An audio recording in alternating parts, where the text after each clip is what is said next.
혹시 사과가 나이 먹는 속도를 확실하게 늦추는 회춘의 리모컨이라는 사실을 알고 계셨나요? 매일 아침에 사과를 드시는 작은 습관이 수십 년 후에 치매 위험을 덜어주고 딱딱하게 굳은 혈관을 다시 탄력 있게 만들어줄 수 있기 때문에 사과는 단순한 과일이 아니라 50대 이후의 삶을 바꾸는 기적의 건강 설계도라고 할 수 있을 정도로 매우 중요한 음식입니다. 오늘 영상에서는 이 사과가 가진 4가지 영양소의 비밀부터 사과가 보약이 되는 황금궁합과 오히려 독이 되는 나쁜 음식 조합, 그리고 반드시 알아야 할 섭취 시 주의사항 및 보관 팁까지 사과와 관련된 필수 정보들을 한 번에 공유해 드릴 예정이니 혹시 아직까지 구독 안 하신 분들이 계신다면 먼저 이 채널의 구독과 알람 설정으로 가족과 나의 건강을 위한 가장 확실한 정보를 주기적으로 받아보시길 바랍니다. 그럼 지금부터 사과가 가진 4가지 핵심 영양소가 우리 몸에서 어떤 기적을 만들어내는지부터 쉽게 풀어 설명해 드리겠습니다. 첫째로 사과가 가지고 있는 영양소는 강력한 항산화 성분인 케르세틴입니다. 특히나 사과 껍질의 풍부한 이 성분은 우리 몸에 들어오면 염증 세포를 강력하게 억제하는 방패 역할을 하기 때문에 관절 통증이나 치매 같은 모든 노화 질환의 가장 큰 원인인 만성염증에 강력한 효과를 발휘하는 성분으로 이해하시면 됩니다. 그래서 사과를 꾸준히 드시면 케르세틴이 몸의 염증들을 아주 확실하게 잠재워 줄 수 있을 것입니다. 다음으로 2번째 영양 성분은 식이섬유입니다. 사과의 식이섬유들은 물에 녹는 펙틴과 물에 녹지 않는 셀룰로스와 같이 크게 2종류로 나뉘는데, 이 펙틴은 장 속의 좋은 유산균들의 훌륭한 먹이가 되기 때문에 장 건강을 튼튼하게 만들고, 셀룰로스도 숙변과 노폐물을 깨끗이 쓸어내는 역할을 하여 변비 걱정을 덜어드릴 수 있는 좋은 영양소가 될 것입니다. 다음으로 3번째 영양 성분은 혈관을 지키는 폴리페놀입니다. 폴리페놀은 사과의 대표적인 항산화 성분 중 하나인데, 이 성분은 콜레스테롤이 혈관 벽에 달라붙어 동맥 경화를 일으키는 것을 효과적으로 막아주기 때문에 마치 우리 몸속에서 소방수가 불을 끄듯 혈관을 막는 나쁜 찌꺼기들을 미리 제거해주는 역할이라고 이해하시면 쉬울 수 있습니다. 그 다음으로 사과의 핵심 영양 성분 중 마지막 4번째 영양 성분은 에너지와 활력을 넣어주는 비타민C입니다. 평소에 피로회복에 좋다고 널리 알려진 비타민C는 우리 몸의 활력을 되찾아주는 필수 요소인데, 사과에 들어있는 이런 비타민C가 면역력을 높여주어 잔병 치레 없이 건강한 중년을 보낼 수 있도록 도움을 줄 것입니다. 이상으로 여기까지 사과의 핵심 영양소인 페르세틴, 식이섬유, 폴리페놀, 비타민C, 이렇게 4가지 성분에 대해서 살펴보았습니다. 그럼 다음으로는 이 놀라운 성분들이 실질적으로 우리 몸에 어떤 변화를 주는지 사과의 효능에 대해서 하나씩 살펴보도록 하겠습니다. 먼저 사과의 첫 번째 효능은 혈관 건강입니다. 나이가 들수록 가장 무서운 질병인 심근경색이나 뇌졸중은 바로 딱딱하게 굳은 혈관 속 노폐물이 근본 원인이 됩니다.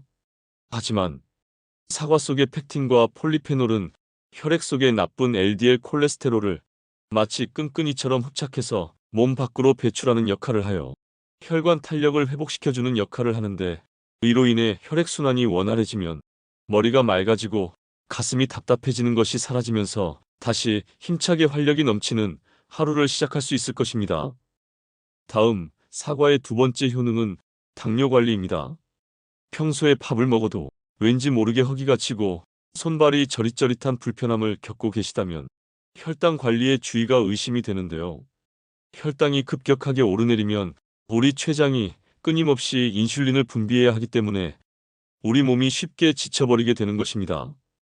하지만 사과를 드시면 사과 속의 풍부한 식이섬유가 음식물의 소화 흡수 속도를 천천히 조절하여 혈당이 롤러코스터처럼 솟구치는 것을 막아줄 수 있습니다. 따라서 꾸준히 사과를 드시면 혈당 스파이크 걱정을 줄이고 좀 더 자유롭고 행복한 식사 시간을 즐길 수 있는 실질적인 변화를 경험하실 수가 있을 것입니다. 다음으로 사과의 3번째 효능은 뇌 건강에 도움을 주는 것입니다. 혹시 평소에 방금 들었던 말을 잊어버리거나 물건을 어디에 두었는지 기억하지 못하는 순간들이 늘어나지는 않았나요? 단순한 건망증이라고 생각해버리는 이런 기억력 감퇴는 뇌 속에 나쁜 단백질들이 쌓여 신경세포를 손상시키면서 시작되곤 합니다. 하지만 사과의 항산화 성분인 케르세틴은 이런 뇌세포를 보호하고 인지 기능을 개선하는 데 도움을 줄 수 있다는 것이 하버드 보건대학과 같은 세계적인 연구기관에서의 결과들로 발표되고 있습니다. 그렇기 때문에 꾸준히 사과를 챙겨 드시는 것만으로도 흐릿했던 기억들이 또렷해지고 사랑하는 가족의 이름과 행복한 추억들을 오랫동안 간직할 수 있는 아름다운 희망을 가질 수 있게 될 것입니다. 하지만 이토록 좋은 사과도 잘못 알고 먹으면 독이 될 수 있는 상황도 있기 때문에 검증된 의학 정보를 바탕으로 사과를 섭취할 때 주의해야 할 두 가지 필수 주의점에 대해서도 자세히 설명해 드리겠습니다. 우선 첫 번째로 주의해야 할 점은 사과의 섭취 시간입니다. 사과는 약산성 과일이기 때문에 공복에 드시거나 특히 잠들기 직전에 드시면 위산을 자극하여 속쓰림이나 역류성 식도염 증상을 더욱 악화시킬 수가 있습니다. 따라서 위가 약하신 분들은 반드시 식사 후나 오전 시간 등 위의 활동이 왕성할 때 드시는 것을 권해드립니다. 다음 주의해야 할 점 두 번째는 신장 기능에 따른 섭취량입니다. 사과에는 칼륨 성분이 비교적 풍부한데 평소에 건강한 분들에게는 혈압 조절 등에 큰 도움이 되지만 신장 기능이 저하되어 칼륨 배출이 어려운 분들에게는 이런 사과의 다량 섭취가 오히려 독이 될 수 있습니다. 만약 신장 질환으로 투석을 받거나 식이 조절을 하고 계시다면 담당 의사와 상담 후 반드시 하루 섭취량을 조절해 주시기 바랍니다.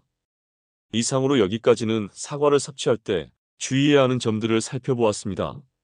그럼 다음으로는 오늘의 하이라이트인 사과의 효능을 최대로 끌어올리는 음식 궁합과 주의해야 할 음식 조합에 대해서 세계적인 건강 잡지들의 정보를 기반으로 살펴보겠습니다. 먼저 사과의 효능을 최대로 끌어올리는 두 가지 음식 궁합들에 대해서 말씀드리겠습니다. 사과의 효능을 한층 더 끌어올려주는 첫 번째 음식은 바로 당근입니다. 당근의 주황색 빛깔을 내는 성분인 베타카로틴은 우리 몸속에서 비타민 A로 전환되어 시력을 보호하고 눈의 피로를 줄이는 데 도움을 줍니다. 그런데 이 베타카로틴은 지용성 성분이라 기름기와 함께 섭취할 때 흡수율이 높아지죠. 사과에는 지방이 거의 없지만 대신에 풍부한 펙틴과 식이섬유가 들어있어 장 환경을 건강하게 만들어줍니다. 그래서 사과와 당근을 함께 드시면 장 속이 깨끗해지고 영양소가 보다 효율적으로 이용될 수 있는 좋은 환경이 만들어지기 때문에 사과를 드실 때는 당근과 같이 갈아서 드시는 것을 추천드립니다. 다음 두 번째로 사과와 궁합이 좋은 음식은 바로 견과류입니다. 영상의 전반부에 사과 껍질에 많은 항산화 성분인 케르세틴이 우리 몸의 염증을 낮추고 노화를 늦추는데 도움을 줄 수 있다고 말씀드렸습니다. 하지만 이 케르세틴은 체내 흡수율이 낮은 편이라는 단점이 있습니다. 이때 견과류의 풍부한 불포화 지방산이 이 케르세틴을 감싸 흡수가 잘 되는 형태로 바꾸어주는 운반체 역할을 하기 때문에 사과를 견과류와 함께 섭취하면 케르세틴의 생체 이용률을 높여서 항산화 효과를 극대화하고 견과류가 가지고 있는 심혈관 질환 예방이라는 장점에 두 마리 토끼를 잡을 수 있는 최적의 조합이라고 할 수 있습니다. 이렇게 당근과 견과류를 사과와 함께 섭취하면 사과의 장점을 극대화할 수 있는데 이 두 가지 황금 궁합을 가장 쉽고 효과적으로 섭취하는 방법에 대해서도 같이 말씀을 드리면 사과, 당근, 견과류를 같이 갈아 만든 해독 주스를 아침 식사 대용으로 드시는 것입니다. 사과 반개, 당근 3분의 1개, 호두나 아몬드 세네알을 넣고 물을 소량만 넣어 아침마다 갈아 드시면 됩니다. 혹시 실제로 이 주스를 드시고 나서 단 3일 만에 몸이 가벼워진 경험을 하신 분들이 있으시면 다른 시청자분들에게도 댓글로 공유해 주셔서 희망을 주시기 바랍니다. 여기까지는 사과와 궁합이 좋은 음식을 살펴봤다면 다음으로는 사과가 독이 되지 않도록 사과와 같이 먹을 때 주의해야 하는 음식들에 대해서도 이어서 설명드리겠습니다. 사과와 상극인 음식은 돼지고기와 해산물로 이 조합이 문제되는 이유는 돼지고기나 해산물에는 단백질과 지방이 많고 사과에는 유기산이 풍부하기 때문인데, 사과에 이런 산성 물질들이 위에 들어가면 단백질 소화 효소인 펩신의 활성이 떨어지고 동시에 위산 분비가 과도하게 증가하면서 위의 점막이 자극을 받게 됩니다. 그래서 위에 팽만감, 복통, 구토감이 나타날 수 있는데, 실제로 일본의 도쿄의과 대학에서도 산성 과일과 고단백 음식의 병용이 위산 과다와 소화 효소의 불균형을 유발한다는 결과가 보고된 바도 있기 때문에, 특히 속이 약하신 시니어분들은 가급적 시간 간격을 두고 드시거나 섭취량을 조절하는 것을 적극 추천합니다. 이상으로 사과와 같이 먹으면 궁합이 좋은 음식과 상극인 음식들에 대해서 살펴보았습니다. 이제부터는 마지막으로 사과의 영양을 단 1%도 놓치지 않고 섭취하기 위한 섭취 및 보관 방법에 대해서도 알려드릴 텐데, 다음 두 가지 사항만 유의해 주시기 바랍니다. 첫 번째, 사과는 껍질째 섭취하기. 앞서 말씀드렸듯이 강력한 항산화 성분인 케르세틴은 사과 껍질 바로 밑부분에 가장 풍부하게 들어있기 때문에 껍질을 깨끗이 씻어 그대로 드시는 것이 가장 현명하게 사과를 섭취하는 방법이라는 것을 기억해 두세요. 두 번째는 상온 보관 금지입니다. 사과를 실온에 두면 에틸렌 가스가 방출되어 자체적으로도 빨리 숙성되고 주변의 채소나 과일까지 쉽게 상하게 만들 수 있습니다. 따라서 사과를 보관하실 때는 하나하나씩 신문지나 비닐봉지로 싸서 냉장고에 보관하는 것이 신선함과 영양을 지키는 좋은 방법이라는 점을 기억해 두세요. 자, 오늘은 매일 아침의 기적인 사과의 영양소와 효능, 그리고 사과와 궁합이 좋은 음식이나 보관 및 조리법 등에 대해서 함께 살펴보았습니다. 사과가 가진 강력한 펙틴과 케르세틴은 여러분의 혈관을 깨끗하게 하고 치매로부터 뇌를 보호하며 더 젊고 활기찬 삶을 선물해 줄 수 있습니다. 하루에 사과 한 개면 의사가 필요 없다는 서양의 속담처럼 가장 흔하고 친숙한 과일 속에 가장 확실한 건강과 희망이 숨어 있었다는 사실을 꼭 기억해 주시기 바랍니다. 오늘 내용이 좋았다면 좋아요 버튼으로 저희 채널에 힘이 되어 주시고, 혹시 아직까지 구독 안 하신 분들이라면 지금 바로 구독 버튼을 꼭 부탁드리겠습니다. 여러분의 건강한 노후를 저희 채널이 항상 응원하며 다음에도 희망과 감동을 드리는 검증된 건강 정보로 다시 찾아뵙겠습니다. 감사합니다.